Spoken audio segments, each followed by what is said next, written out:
Hi friends, welcome to our channel. നിങ്ങൾ ഈ channel ആദ്യമായിട്ടാണ് കാണുന്നതെങ്കിൽ ലൈക്ക് ചെയ്യാനും ഷെയർ ചെയ്യാനും സബ്സ്ക്രൈബ് ചെയ്യാനും മറക്കരുത്. അപ്പോൾ ഇന്ന് നമ്മൾ ഉണ്ടാക്കാൻ പോകുന്നത് ചിക്കൻ പിടിയാണ്. ചിക്കൻ പിടി പല സ്ഥലത്തും പല രീതിയിലാണ് ഉണ്ടാക്കുന്നത്. പലയിടത്തും ചെറിയ ചെറിയ വ്യത്യാസങ്ങൾ ഉണ്ടാകും. അപ്പോൾ നമ്മളിന്ന് എങ്ങനെയാണ് ഉണ്ടാക്കുന്നതെന്ന് നോക്കാം. നമ്മൾ ആദ്യം ഒരു ഗ്ലാസ് അരിപ്പൊടിയാണ് എടുത്തിട്ടുള്ളത്. നമ്മൾ പത്തിരിക്ക് ഇടിയപ്പത്തിനൊക്കെ ഉള്ള മാവാണ് എടുക്കുന്നത്. അത് ഒരു ഗ്ലാസ് എടുത്തിട്ടുണ്ട്.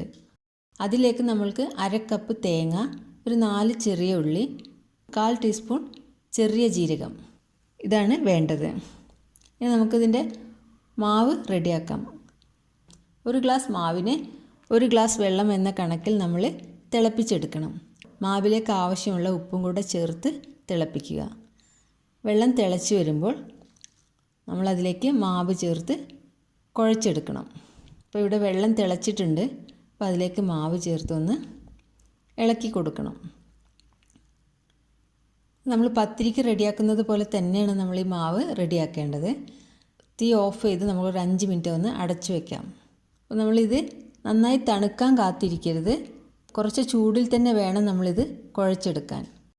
പിന്നെ നമ്മൾ ഈ മാവിലേക്ക് അത് കുഴയ്ക്കുന്നതിന് മുമ്പായി തേങ്ങയും ചെറിയ ഉള്ളിയും ജീരകവും കൂടെ ഒന്ന് മിക്സിയിലൊന്ന് അരച്ചെടുക്കണം. അരച്ചെടുക്കുമ്പോൾ അത് പേസ്റ്റായിട്ട് അരച്ചെടുക്കുന്നില്ല, നമ്മളൊന്ന് ചെറുതായിട്ട് പൊടിച്ചെടുക്കുന്നേ ഉള്ളൂ. ഇതുപോലെ നമ്മളതൊന്ന് പൊടിച്ചെടുത്ത് നമ്മൾ ആ മാവിലേക്ക് ചേർത്ത് കൊടുക്കണം. ഇതും കൂടെ ചേർത്താണ് നമ്മൾ മാവ് കുഴച്ചെടുക്കേണ്ടത്. നമ്മൾ ആ ചൂടോടെ തന്നെയാണ് നമ്മൾ മാവ് കുഴയ്ക്കുന്നത്. ഓരോ അരിപ്പൊടിക്കും അനുസരിച്ച് വെള്ളത്തിൻ്റെ അളവ് വ്യത്യാസം വരും. മാവ് ടൈറ്റ് ആണെങ്കിൽ കുറച്ചുകൂടെ ചുടുവെള്ളം ഒഴിച്ച് നമുക്ക് കുഴച്ചെടുക്കാം. അല്ലെങ്കിൽ ഈ സമയത്ത് 2 ടേബിൾ സ്പൂൺ ചോറ് അരച്ചത് വേണമെങ്കിൽ ചേർത്ത് കൊടുക്കാം.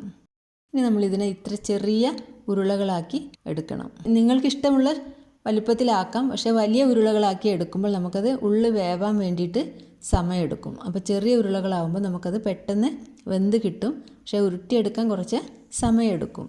നിങ്ങളുടെ ഇഷ്ടത്തിനനുസരിച്ചുള്ള വലുപ്പത്തിൽ അത് ഉരുട്ടിയെടുക്കുക.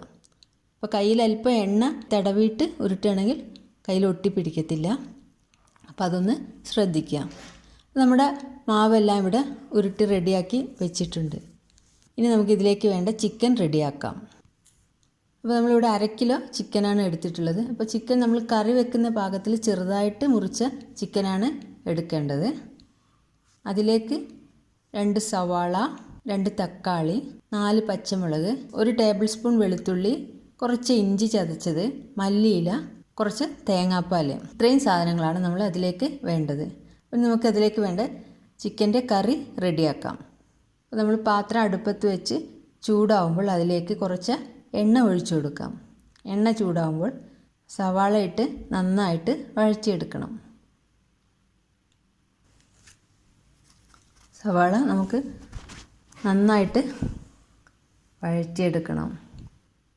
സവാള നന്നായി വഴണ്ടി വന്നാൽ നമുക്ക് വെളുത്തുള്ളി, ഇഞ്ചി, പച്ചമുളക് ചേർത്ത് നമുക്ക് വഴറ്റിയെടുക്കാം.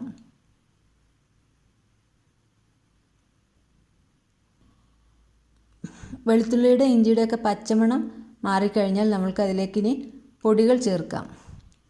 അപ്പോൾ വെളുത്തുള്ളിയും ഇഞ്ചിയും സവാളയൊക്കെ നന്നായിട്ട് വഴണ്ടി വന്നിട്ടുണ്ട്. അതിലേക്ക് നമ്മൾ 2 ടീസ്പൂൺ മുളക് പൊടി, 1 ടീസ്പൂൺ മല്ലിപ്പൊടി, 1/2 ടീസ്പൂൺ കുരുമുളക് പൊടി, 1/4 ടീസ്പൂൺ മഞ്ഞൾപ്പൊടി, ഇതെല്ലാം കൂടെ ചേർത്ത് നന്നായിട്ടൊന്ന് വഴറ്റിയെടുക്കണം. മസാലയുടെയൊക്കെ പച്ചമണം മാറുന്നവരെ അതൊന്ന് വഴറ്റിയെടുക്കണം. അപ്പോൾ മസാലയുടെയൊക്കെ പച്ചമണം പോയിട്ടുണ്ട്. ആ സമയത്ത് നമ്മൾക്കിനി ഇതിലേക്ക് തക്കാളി ചേർത്ത് വഴറ്റിയെടുക്കാം. ഈ സമയത്ത് നമുക്കിതിലേക്ക് ആവശ്യമുള്ള ഉപ്പ് ചേർത്ത് കൊടുക്കാം. ഇപ്പോൾ തക്കാളി സവാളയൊക്കെ നന്നായിട്ട് വെന്ത് വന്നിട്ടുണ്ട്. ഇനി ഇതിലേക്ക് നമ്മൾ 1/2 ടീസ്പൂൺ ഗരം മസാല ചേർത്ത് കൊടുക്കാം. അതിനുശേഷം ചെറിയ പീസാക്കി വെച്ചിട്ടുള്ള ചിക്കൻ ഇതിലേക്കിട്ട് നന്നായിട്ട് വഴറ്റിയെടുക്കാം. നന്നായിട്ട് മസാല ഇതിൽ പിടിക്കുന്ന രീതിയിൽ മിക്സ് ചെയ്ത് കൊടുക്കണം. അതിനുശേഷം അതിലേക്ക് കുറച്ച് മല്ലിയില കൂടെ ചേർക്കുന്നുണ്ട്. ഇനി ഇതിലേക്ക് നമ്മൾക്ക് കുറച്ച് വെള്ളം ഒഴിച്ചു കൊടുത്ത് ചിക്കൻ നന്നായിട്ട് വേവിച്ചെടുക്കണം. ചിക്കൻ നമുക്ക് അടച്ചു വെച്ച് വേവിക്കാം. അപ്പോൾ നമുക്ക് ചിക്കൻ ഏകദേശം വെന്ത് വന്നിട്ടുണ്ട്. മുഴുവൻ വേവുന്നതിന് മുമ്പായിട്ട് തന്നെ നമ്മളിതിലേക്ക് 1.5 ഗ്ലാസ് തേങ്ങാപ്പാൽ, രണ്ടാം പാലാണ് നമ്മൾ ചേർക്കുന്നത്. അത് ചേർത്തിട്ട് നമ്മളിതൊന്ന് നന്നായിട്ട് മിക്സ് ചെയ്തെടുക്കണം. ഇത്രയും കൂടുതൽ കറി ലൂസാക്കുന്നത് നമ്മൾ ആ പിടി ഇതിനകത്ത് ഇട്ടാണ് വേവിച്ചെടുക്കുന്നത്. നമ്മൾ ആവിക്ക് വേവിച്ചെടുക്കുന്നില്ല. ഇനി അതിലേക്ക് ആവശ്യത്തിനുള്ള ഉപ്പ് ചേർത്ത് കൊടുക്കാം. ഉപ്പ് നോക്കിയിട്ട് വേണം ചേർക്കാൻ. നമ്മൾ നേരത്തെ ഉപ്പ് ചേർത്തിട്ടുണ്ടായിരുന്നു. ഉപ്പ് നോക്കിയിട്ട് ഈ സമയത്ത് നമുക്ക് അതിലേക്ക് വേണ്ട ഉപ്പ് ചേർത്ത് കൊടുക്കാം. അപ്പോൾ അതൊന്ന് തിളച്ച് വരുന്ന സമയത്ത് നമ്മൾ നേരത്തെ റെഡിയാക്കി വെച്ചിട്ടുള്ള പിടി ഇതിനകത്തേക്ക് ഇട്ട് കൊടുക്കണം. ഇട്ട ഉടനെ അത് ഇളക്കരുത്, കാരണം അത് ഉടഞ്ഞു പോകും. ഒന്ന് അടച്ചു വെച്ച് കുറച്ച് നേരം വെന്തതിന് ശേഷം വേണം നമ്മളത് മിക്സ് ചെയ്തെടുക്കാൻ.